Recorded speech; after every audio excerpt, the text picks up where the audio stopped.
What do we do with our children all the time? You know, when they're misbehaving, if you just obey, just do what's right. Right? And I wonder sometimes if God just looks down at us and he'd say, oh, would you just obey? Would you just do what's right? We tell our kids things like this. Look, do you think I want to make your life miserable? And as a kid, you go, well, yeah, I kind of thought that's what you were. And sometimes that's what we say to God. I mean, we don't say it to him out loud because that would be not right. But we say it in our minds. God's just trying to kill my fun. That's why he doesn't want me to. And man, that is, you know what that is, folks? That's creating an idol. Anytime we make God out to be something that he is not, we have made an idol of him. You realize how serious that is? That's one of the 10 commandments, isn't it? But every time you and I make God out to be something that he's not, he's got this cosmic killjoy. He just wants to ruin all my fun, and that's why he wants me to obey him. We have just created an idol. We have just made God something he is not. And we're all guilty of it. But if we are going to be the people that God has called us to be, if we are truly going to be Christ followers, one of the most basic, simple, yet most difficult things for us to do is just obey. Just obey. Listen to what Jesus said in John 14:15. He said, if you love me, obey my commandments. Wow. Would you stop and think about that? If you love me, obey my commandments. If you want to demonstrate love to me, just what? Obey.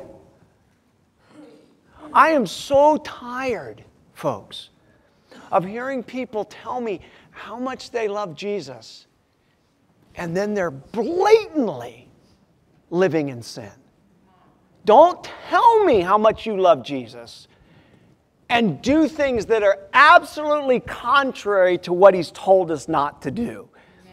If I have to choose between you telling me you love Jesus and him saying to me that someone who loves me keeps my commandments and you're not keeping them, who do you think I'm going to side with on that one? I'm not going with you, sorry. As nice as you may be, as many times as you may compliment me. And you can keep complimenting me if you want. But it's not going to change my opinion of you. You can't love Jesus the way you should if you're not obeying. Every time I disobey God, you know what I'm doing? I'm loving whatever that is more than I love him. Plain and simple. I'm loving my sin more than I'm loving God. I choose this over this. God, you're great and all that, and you died for my sin, and I thank you that I got the ticket out of hell, but right now I'm really loving this, and this is what I'm going to go with. And Jesus said, if you love me, don't tell me how much you love me. Don't decide you're going to go to church every Sunday this coming year. Don't take communion every time it's given. Don't raise your hand during worship songs. Don't do any of that to show me your love. All I want you to do is just obey. That's it. Just obey.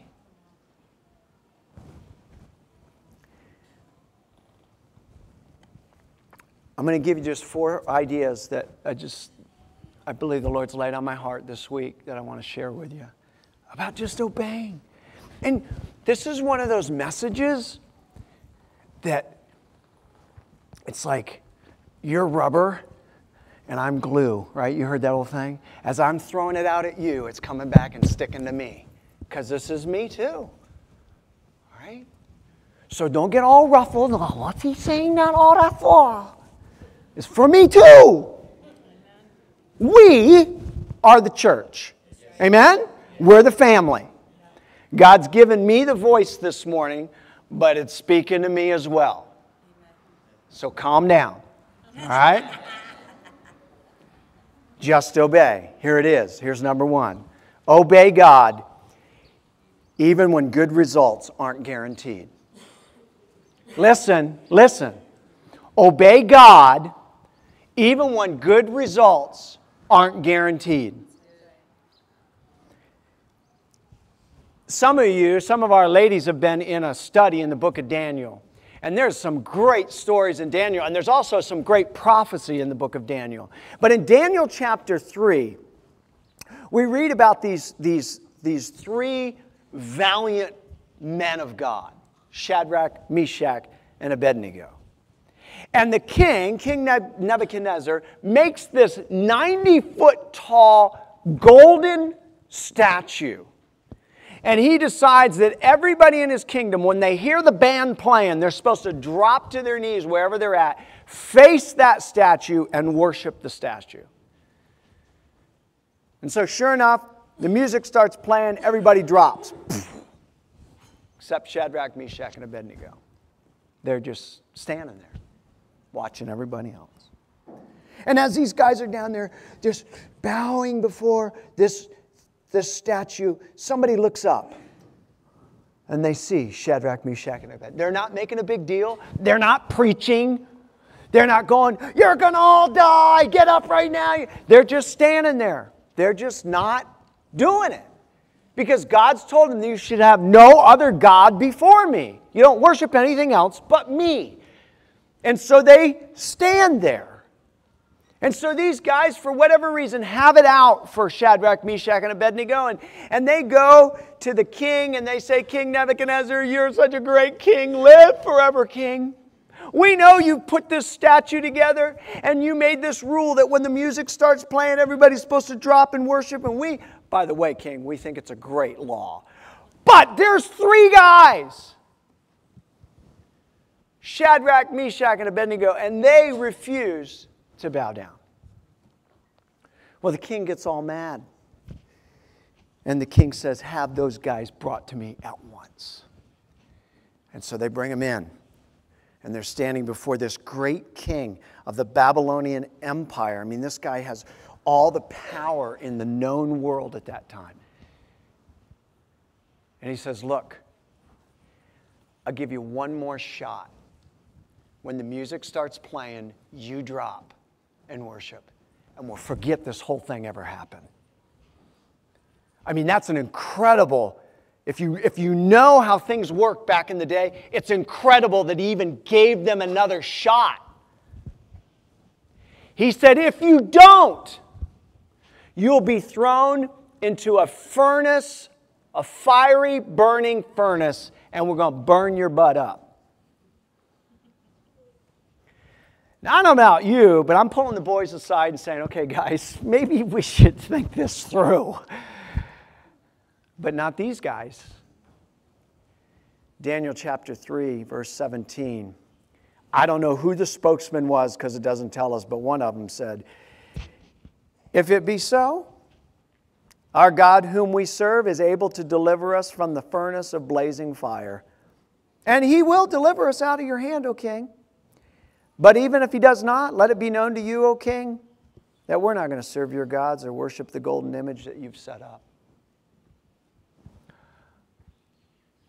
Amazing boldness. King, here's the deal. If you decide to throw us in the furnace, we believe that our God can save us from it. But if he decides not to, it don't matter. We're still not going to bow down to your image. And Nebuchadnezzar gets so mad, the Bible tells us that he had the furnace heated 7 times hotter. And it was so hot that when they bound Shadrach, Meshach, and Abednego, and the guys that took them to the furnace to throw them in, it was so hot they died in the process of throwing the guys in the fire. Folks, you got to know, if you're Shadrach, Meshach, and Abednego, obedience at this point does not look real good. No guarantee. They knew there was no guaranteed outcome. They said to the king, "We believe our God's able to save us, but even if he doesn't, we're not going to worship you anyway." So there was no guarantee. They didn't say, "We know for sure that God's going to pull us out of the fire, so go ahead, throw us in." No, they said, "We know he can, but even if he doesn't, we're still going to obey. We have no guarantee of what the outcome is going to be. We have no guarantee that we're ever going to walk out of that furnace. We may get in there and die as soon as we get in there. We may die a horrible death. But we're still going to obey God. We're going to obey God even though the results aren't guaranteed.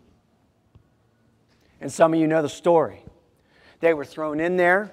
A few minutes later, the king's watching this whole deal. Kind of tells you what kind of guy he is. He's watching people burn to death. And he says, hey, whoa, hey, didn't we throw 3 guys in there? Bound? They were tied up? Well, yeah, king, you were there. You saw it. Well, then what are they walking around for? And there's a 4th one in there. Hallelujah. And I swear he looks like a son of a god. Boy, you got that one right, king. Amen. Look, that story could have turned out totally different. Those guys could have burned up in there. There was no guarantee. But they made a decision. We will obey God even when the results aren't going to be guaranteed. Folks, we got to be a people that obey God even when we don't know what the results are going to be. You say, what does that look like? Well, I'm sure there's a number of ways in which we could flesh this out, but let me give you one that really kind of fits where I'm at. See, the reality is that sometimes the initial results look really bad, right? Shadrach, Meshach, and Abednego looked and that fire did not, it wasn't like, oh, wow, this is great, let's go. It looked bad. It was hot. The guys that are taking them in drop dead as they're throwing them in. This doesn't look good. You know what it reminds me of? It reminds me of what we just did. You're one of the disciples and you see Jesus arrested in the garden, taken and put on trial. And you're watching your leader, the guy you thought was the Messiah, the guy that you thought was going to be the king of Israel, the guy that you followed for 3 years of your life. You thought he was the one, and you're watching him being tried and sentenced to death. And then you watch him nailed to a cross, and everything you thought, all the dreams and the hopes that you had placed in this guy are literally being nailed to a cross. And you go, man, what is going on? What is going on? And for 3 days, his obedience didn't look like it was going to result in anything good.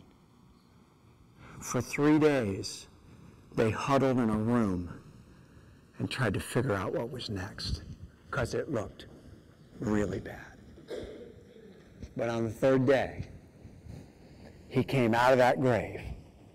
And not only did he provide us with salvation, he demonstrated that obedience doesn't always have good results immediately. Sometimes it takes time. Philippians 2:8 says that Jesus was obedient even to the point of death on a cross. And when those guys were looking, it didn't look good. Folks, here, let me tell you something. There are going to be things in life that you and I come across, and obedience, we're going, okay, God, I want to obey you. I want to do this. Tell me it's going to be good. And he stays silent. God, I want to follow your word, and I know this is what your word says, and I really believe, God, that there's blessing in it, but show me when the blessing's coming, because I kind of would like it sooner than later, you know what I mean? And God's silent. There are times when you know you need to do something because God's made it very clear, but you also know it's scary, man. The fire is hot, and I don't know if I want to go in there because I'd like to know that I'm going to be able to walk out. And he doesn't tell you what's going to happen. 2 parts of my job that I don't really enjoy. I don't hate them. I just don't enjoy them. Okay? One is administration. I'm not a very good administrator. I'm not. And the other one is confrontation. I don't really like administration, and I don't like confrontation.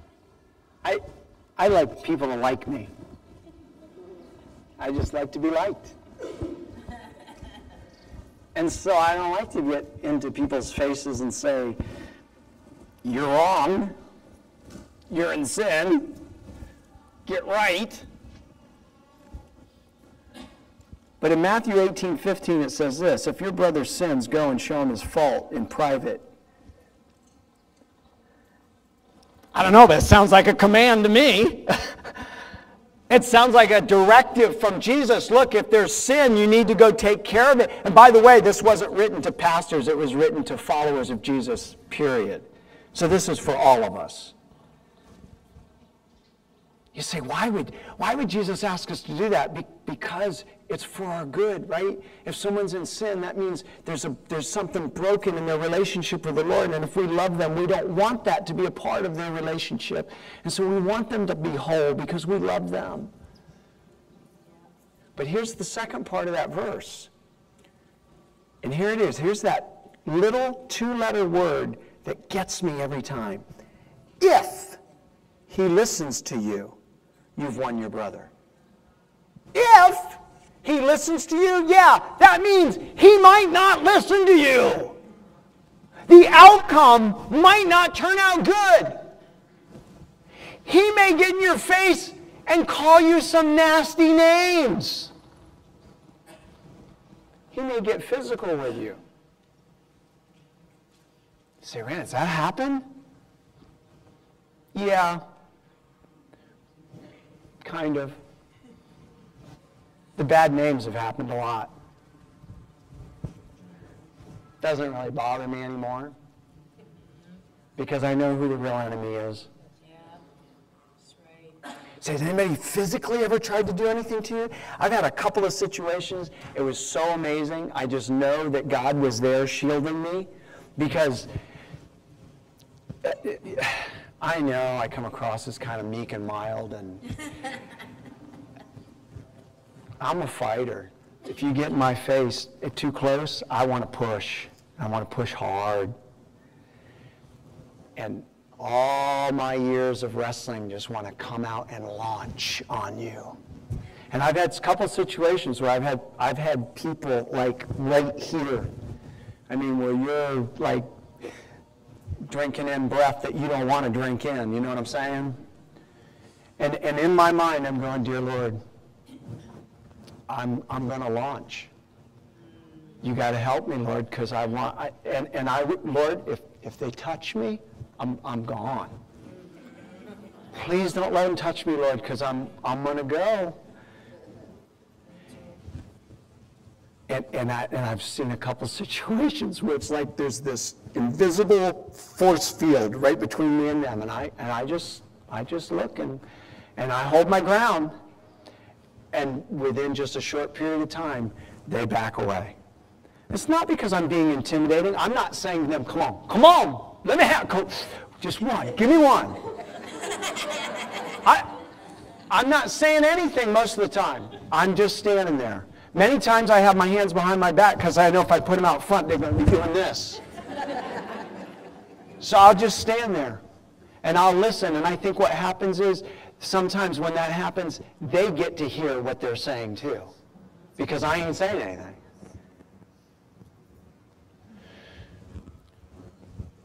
But what we have here, folks, is a directive that has no guarantee of a good ending. We just have God saying, do it. Now, I will tell you this. I don't want to leave you hanging. I don't know what the percentage is, but I'm going to guess. I would say somewhere around 95% of the time, those confrontations turn out good. Repentance comes, or change comes, or whatever the case may be. And you know what? That makes sense to me. That most of the time, if Jesus is telling us to do this, that means he's going to use us to bring about good. It doesn't mean that it's going to be fun to obey. It doesn't mean that stepping into that furnace was like, okay, boys, you got the suntan look, let's go. It wasn't going to be fun. They didn't know what the outcome was going to be, but they obeyed God anyway. And we've got to be a people that say, you know what, I don't know what the outcome's going to be, but I know what God's saying, and I'm going to obey him no matter what. Here's number 2. Obey God even when it isn't convenient. In Luke chapter 5, Jesus has started his ministry, but he hasn't picked his disciples yet. And he comes along on the lake, and there's some fishermen, and they've just finished fishing all night, and it says that they cleaned their nets. And you know, I'm not a big net fisherman, but I know it takes a little bit of time to get those nets cleaned out, get the moo out of there, and patch your holes and all that kind of stuff. So they're all ready to go, everything's packed up. And Jesus comes and a crowd starts to gather, and he goes to one of the disciples and he said, hey, he says to Simon Peter in verse 4, he says, put out into the deep water and let down your net for a catch. And Simon answered and said, Master, we worked hard all night and caught nothing. But I'll do as you say and let down the nets. Jesus, we just got done fishing all night, and we just cleaned our nets and put them away. Do you know how inconvenient it is, what you're asking us to do, how inconvenient this is? Master.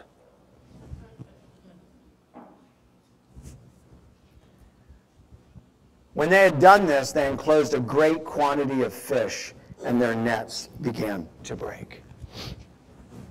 Jesus, I know you want me to do this. God, I know that you're calling me to do this, but it's not real convenient right now. Could we postpone this? Look, Jesus, the fishing idea is great, but we just finished a whole night, nets are clean. Could you come back this evening when we're going to go out again? And maybe we'll just replay this whole deal. It'd be much more convenient than right now. We're tired, we're hungry, we're done for the day, and we really don't want to do this because it's really kind of inconvenient. You ever been there? Where you know you're supposed to do something, you know that God has called you to something, you know what his word says, what you need to do, but it's not convenient. God, that means I got to get in the car and go to do this. That means I got to pick up the phone. That means I got to send the text. That means I got to write an email. You know how bad I am at writing, Lord. I need some time to figure this one out before I just sit down and write this deal out.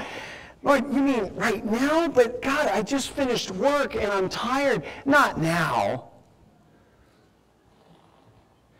We've got to be people that obey God even when it's inconvenient. Because can I tell you that many times it will be inconvenient. Train up a child in the way he should go, and when he's old, he won't depart from it.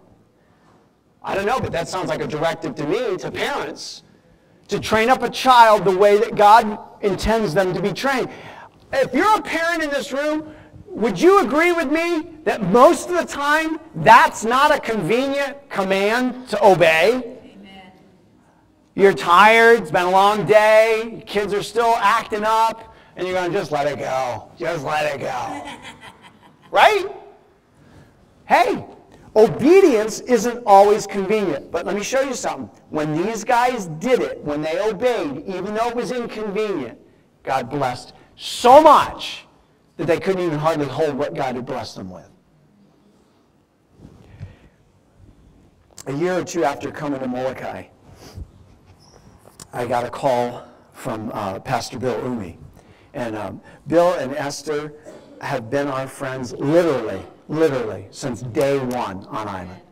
Bill came and met us, and within a few days he had a cookout at his house just for us, to welcome us to Molokai, and they've been dear friends ever since then.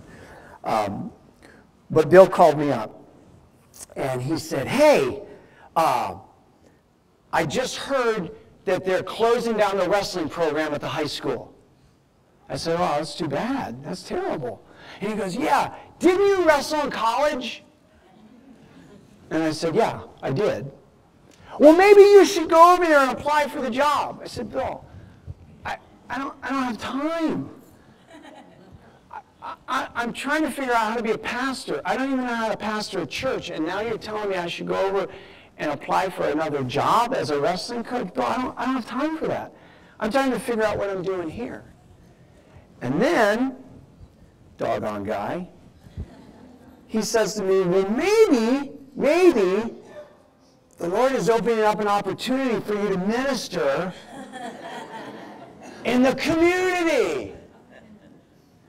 Well, little did Bill know that I had been praying, Lord, I don't know how to get into this community. I don't fit in, and I don't know how to fit in. Give me some kind of opportunity to fit into this community. So when he said those words, it was like he reached through the phone and slapped me in the head. So through a process, and it took a process of a couple of weeks because it was inconvenient, and I didn't want to, because I knew how much that I needed to try to get together just to do what God had called me, I thought, just this to do. Well, that was 17, 18 years ago.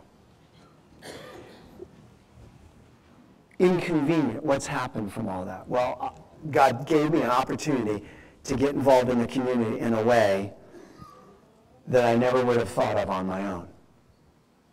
I've had an opportunity, literally, to minister to hundreds of kids over the last 17, 18 years.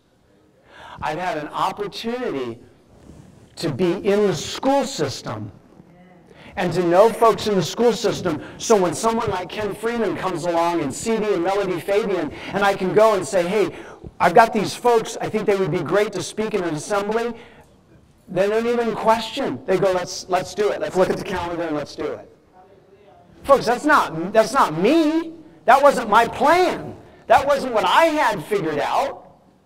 And the Lord has taken that job, that coaching position, and we've seen kids come to know Christ. We've seen kids involved in our youth program and youth ministry over the years because of that. Why? Because I said, God, this is not convenient. This is really not convenient right now. But it really kind of looks like this is what you're telling me to do. So I guess I'm going to obey. And I reopened my nets. And I got back in the boat. And I shoved off. And my attitude was really bad.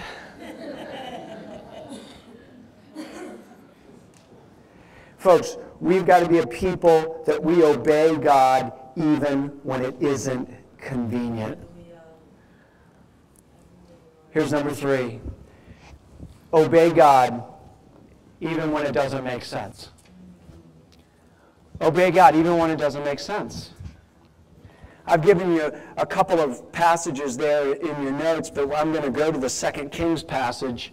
In 2 Kings chapter 5, we read that Israel had been taken over by a nearby country, and with that there came different ones who they would take slaves from Israel. And then they would take those slaves back to their country and make them do work. And there was a little girl who was taken from her family in Israel, and she was made a slave of this Assyrian captain by the name of Naaman. Now, I don't know about you, but if I'm a little kid and I'm taken as a slave, I'm not looking at the people that are making me do their work as somebody that I want to help. I'm bitter against them, right? Well, Naaman had this problem. His problem was he had leprosy. And if you know anything about leprosy in the old days, in scriptural times, man, if you had leprosy, you were considered unclean. People didn't want to get around you because they didn't want to catch it. And so this little girl is helping out Naaman's wife one day, and she goes, you know, I really wish that my master was in Israel where the man of God could heal him. She was talking about Elisha, the prophet. Well, the wife tells Naaman, and Naaman wants to know more about this prophet, and so he gets his men together, and they go back into Israel, and they go to find Elisha, and they end up on his doorstep, and this is what we read. So Naaman came with his horses and his chariots, and he stood at the doorway of the house of Elijah. Now remember, this is the captain of the Assyrian army. This is a powerful man. And Elisha sent a messenger to him saying, go and wash in the Jordan 7 times, and your flesh will be restored to you, and you will be clean. But Naaman was furious, and he went away and he said, behold, I thought, he will surely come out to me and stand and call on the name of the Lord God and wave his hand over the place and cure the leper. Are not Abana and Pharpar, the rivers of Damascus, better than the waters of Israel? Could I not wash in them and be clean? So he returned in a rage. Here's the deal. Naaman comes up and he stands there and he tells the servant, tell Elisha that Naaman, the captain of the Assyrian army, is here to see him. So the servant goes back inside, and Naaman's thinking, yeah, he's going to come out, he's going to bow to me, and then he's going to wave his hand, and he's going to cure me right in front of all these people. But no, Elisha doesn't do that. He sends the messenger back out with a message. Go to the Jordan River, dip yourself in there 7 times, and you'll be healed. And Naaman's going, what is this? What am I, some kind of a dog? You send your servant back out? You don't even come out. I thought you were going to come out, wave your hand. And the Jordan River's dirty. We got clean rivers back in Mike. I'm out of here. This is nuts. And he starts to leave. Why? Because it didn't make sense. It didn't make sense. I mean, if you're going to heal somebody, why go through this big deal of dipping 7 times in the dirty? Why don't you just come out, wave your hand, get the deal over with? This doesn't make any sense. And so he takes off. In verse 13 of chapter 5, it says, then his servant came near and he spoke to him and he said, my father, if the prophet told you to do something great, would you not have done it? How much more then when he says, wash and be clean? So he went down, and he dipped himself 7 times in the Jordan, according to the word of the man of God. And his flesh was restored like the flesh of a little child, and he was clean. It doesn't make any sense. Why? Why 7 times? Why a dirty river? Does it have to make sense? Right? We want it all to make sense, don't we? God, I'll do it, but it doesn't make any sense. What is this all about, God? And sometimes he doesn't tell us. Sometimes God, it can't be God because it doesn't make any sense. And so many times what God is telling us to do isn't necessarily going to make any sense. And we just need to obey God even when it doesn't make sense. I love what the old Southern preacher said. He said, you obey God no matter what. If God tells you to run your head through a brick wall, you take off running. And by the time you get to the wall, he'll open up a hole for your head to go through. That's it. It doesn't have to make sense. Put my head through a brick wall, God? Okay.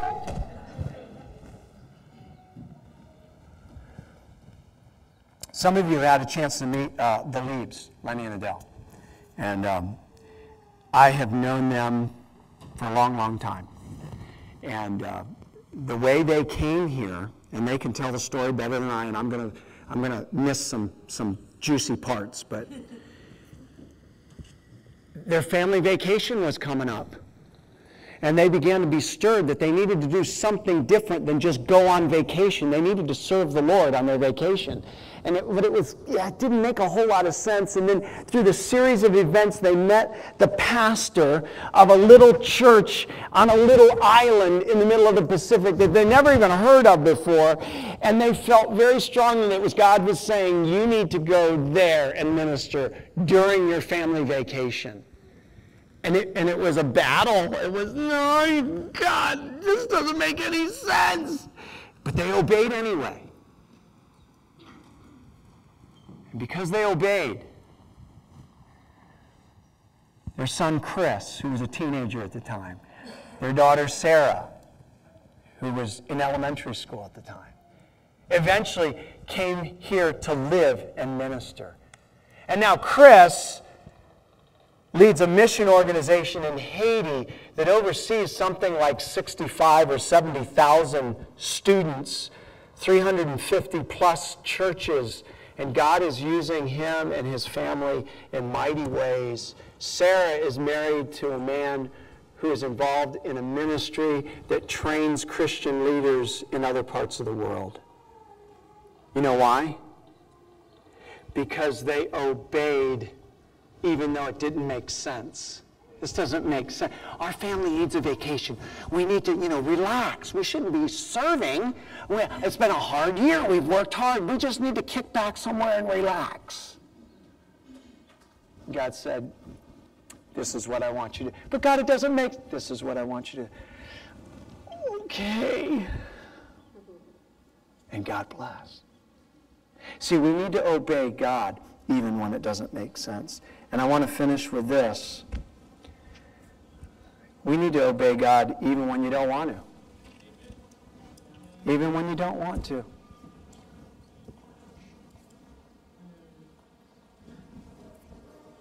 Can we just be real honest with each other this morning? Yes.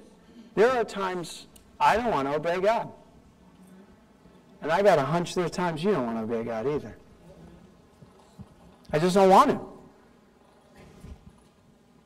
For the reasons that we talked about, doesn't make sense, it's inconvenient, I don't know what the outcome's going to be.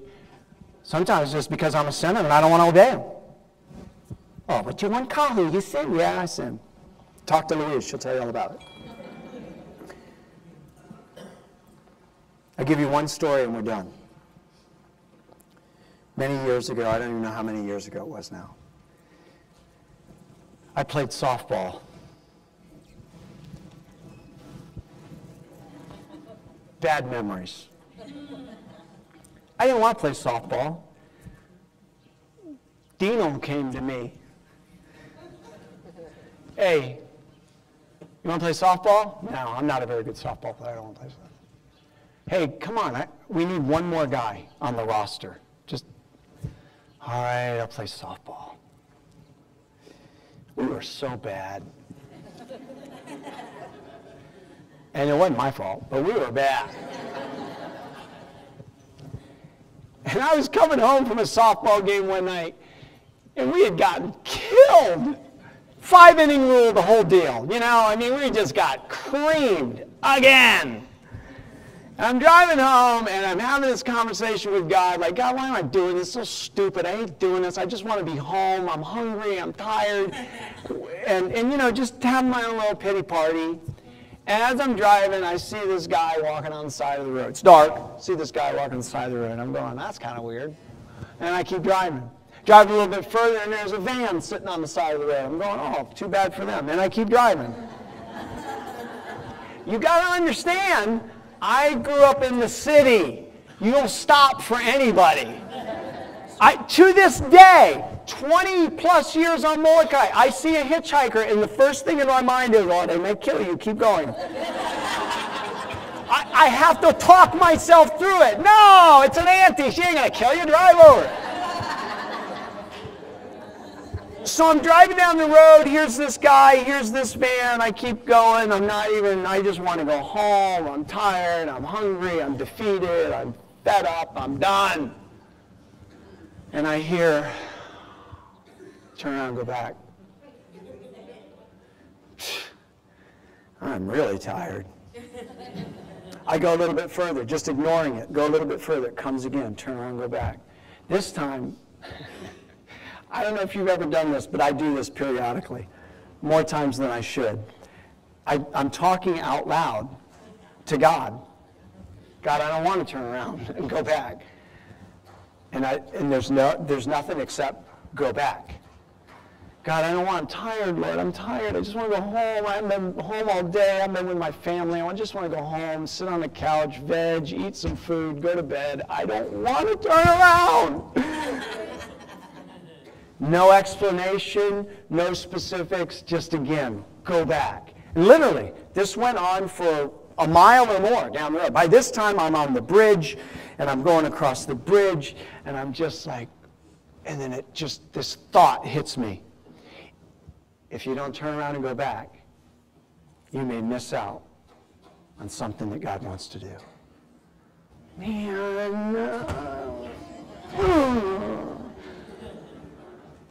So I got up to the corner of Kalai Highway. Okay, I'll turn around. I turned around. I didn't want to. Turn around. I went back. I get to the van, and by the time I get there, I can see heads like, oh, there's people in there. And I get out and I look in, and it's Dana Kahanui and a bunch of little kids. I said, what's going on? Oh, we ran out of gas, and my husband went back to town to see if he could get some. So I get back in my truck, and I go and I find Kevin walking along the side. I didn't know these folks. I knew Kevin just a little bit because I'd seen him working at Atlas, but I didn't really know him. Hey, you need a ride? Yeah. So we went to town, chit-chatted a little bit. He got his gas, came back. You say, why was that a big deal? Because that was the introduction that God used to eventually bring the Kahanuis to church, where after a number of weeks, one Sunday morning during the invitation, Kevin raised his hand and trusted the Lord. And now he's a deacon in our church, and Kavika is a youth leader, married to Amber, the director of our preschool. There are times I don't want to obey. I just don't want to. But folks, we got to be a people that we obey even when we don't want to. Because we believe that if our God thinks it's important enough to tell us to do it, it must be important. If our good God tells us that this is what we need to do, it must be good. Even though I'm not guaranteed the outcome, even though it's terribly inconvenient at times, even though it doesn't make sense, even though I just don't want to do it, you and I just need to obey. Amen? My prayer for us as a church is that we're a bunch of people that just obey God. We don't have all the reasons why all the time. We don't always know all the details. We just say, okay, God, if that's what you want us to do, we believe you're big enough and good enough, and we're just going to do it. And together, as we do that, can you imagine what God has in store for us? Let me tell you what he's got in store for us. He's got a bunch of things that he's going to bring our way that have no guaranteed outcome. He has a bunch of stuff he's going to bring our way that's really inconvenient. And you're sitting in the middle of it right now. He'll have a bunch of things he brings our way that don't make any sense at all. And he's going to bring a bunch of stuff our way that we just plain don't want to do. But when we obey, watch out. Because he's got some great things in store. Would you bow your heads, please, and close your eyes?